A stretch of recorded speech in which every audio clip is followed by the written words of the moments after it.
সাংবাদিক ভাইরা একটু পিছিয়ে আসে।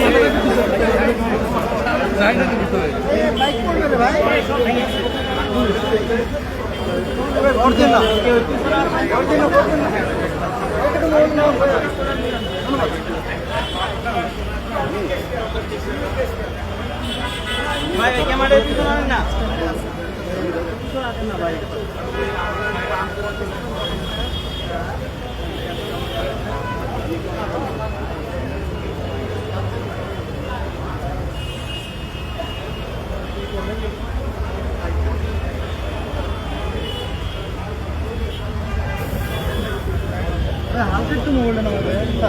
আরেকটা কথা বলা ভিতরে বেশি বিক্রি হচ্ছে।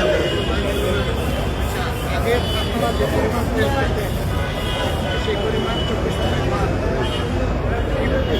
আগে কয় গাড়ি পাইতেন? গাড়ি পাইতেন এক গাড়িতে তো আপনারা সামান দিয়ে উঠতে পারেন।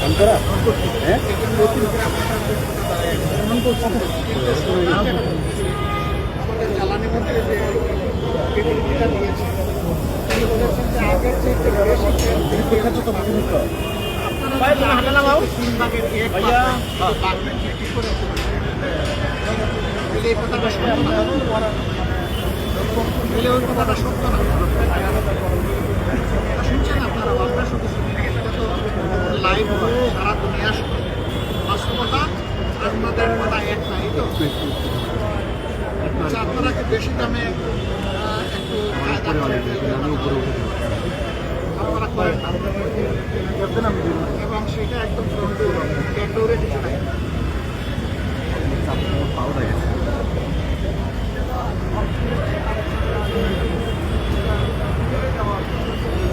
আগে আপনারা কত প্যানেল পাইতেন?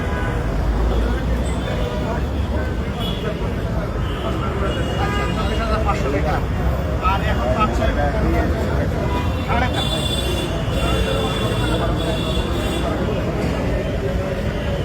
এমন তো না যে এখানে কিছু নেবেন আমার বাইরে অন্য জায়গায় কিছু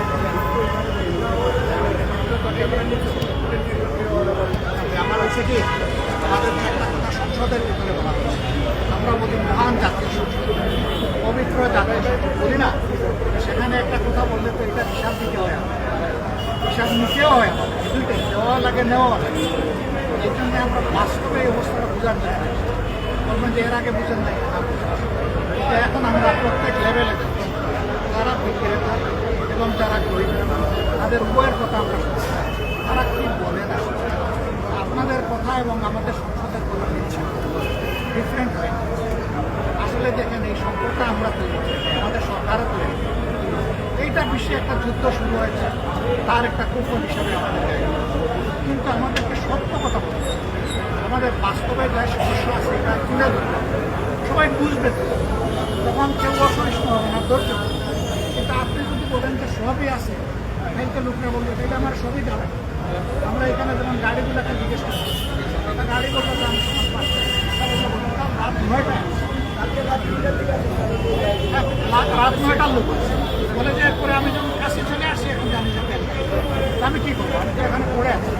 অথচ বলা হচ্ছে একে গাড়ি বারবার তেল নিয়ে বিক্রি করছে, এই জন্য তেলের ডিমান্ড বেড়ে গেছে, আগের চেয়ে বেশি বিক্রি হচ্ছে। এই কথা একেবারে কেউ সেটা সবাই বলছে সারাদিনে একবারই পাই, তাও আমাদেরকে সর্বোচ্চ 2,000 টাকা দেওয়া হয়।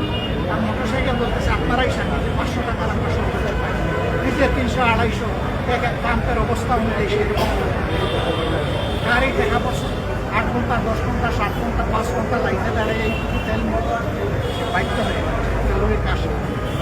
আমরা দুঃখিত যে আমরা এর দিকে জনগণের ন্যায্য চাহিদা পূরণ করতে পারছি না, অন্যদিকে জনগণকে আমরা মৃত্যু বানাই। এটা আসলে জাতীয় চাহিদা আমাদের খারাপ। তাই সত্য ঘটনা বললে অসুবিধা। আমি তো আগেই বলেছি এই সংকট সরকারের সৃষ্টি, এটা ইরান ইসরায়েল যুদ্ধের কারণে।